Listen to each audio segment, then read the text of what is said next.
was greatly disturbed in his mind. At the end of 24 hours he was attacked by a fever and died 3 days afterwards. We performed the usual burial service, and he is at his rest, sewn up in his hammock, with 2 bullets of 36 pounds each at his head and heels off the island of El Giglio. We bring to his widow his sword and cross of honour.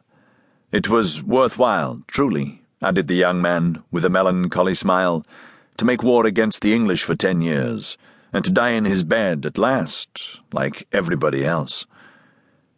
"Why, you see, Edmond," replied the owner, who appeared more comforted at every moment, "we are all mortal, and the old must make way for the young. If not, why, there would be no promotion. And as you have assured me that the cargo is all safe and sound, Monsieur Morel, take my word for it, and I advise you not to take £1,000 for the profits of the voyage." Then, as they were just passing the round tower, the young man shouted out, "Ready there to lower topsails, foresail, and jib!" The order was executed as promptly as if on board a man-of-war. "Let go, and brail all!" At this last word, all the sails were lowered, and the bark moved almost imperceptibly onwards. "Now, if you will come on board, Monsieur Morel," said Dantes, observing the owner's impatience, "here is your supercargo, Monsieur Danglars, coming out of his cabin, who will furnish you with every particular. As for me, I must look after the anchoring and dress the ship in mourning." The owner did not wait to be twice invited. He seized a rope which Dantes flung to him, and with an activity that would have done credit to a sailor, climbed up the side of the ship, whilst the young man, going to his task, left the conversation to the individual whom he had announced under the name of Danglars, who now came towards the owner.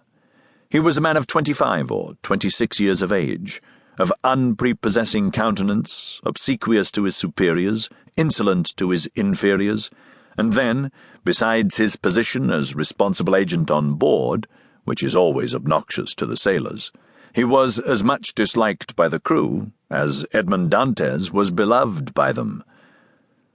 "Well, Monsieur Morel," said Danglars, "you have heard of the misfortune that has befallen us?" Yes. Poor Captain Leclerc. He was a brave and an honest man, and a first-rate seaman, grown old between sky and ocean, as should a man charged with the interests of a house so important as that of Morel and Son," replied Danglars. "But," replied the owner, following with his look Dantes, who was watching the anchoring of his vessel, "it seems to me that a sailor needs not to be so old, as you say, Danglars, to understand his business, for our friend Edmond seems to understand it thoroughly, and not to require instruction from anyone." "Yes," said Danglars, casting towards Edmond a look in which a feeling of envy was strongly visible. "Yes, he is young, and youth is invariably self-confident. Scarcely was the captain's breath out of his body than he assumed the command without consulting anyone, and he caused us to lose a day and a half at the Isle of Elba, instead of making for Marseille direct." "As to taking the command of the vessel," replied Morel, "that was his duty as captain's mate. As to losing a day and a half off the Isle of Elba, he was wrong, unless the ship wanted some repair."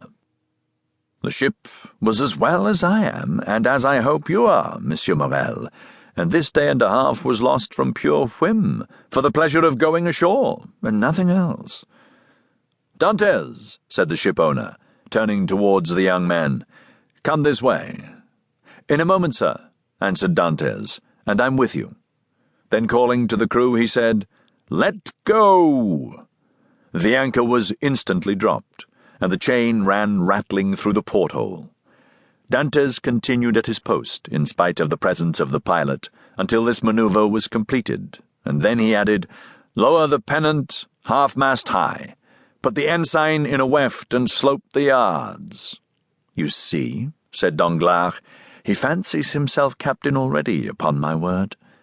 "And so, in fact, he is," said the owner, "except your signature and your partner's, Monsieur Morel." "And why should he not have this?" asked the owner. "He is young, it is true, but he seems to me a thorough seaman and of full experience." A cloud passed over Danglars' brow.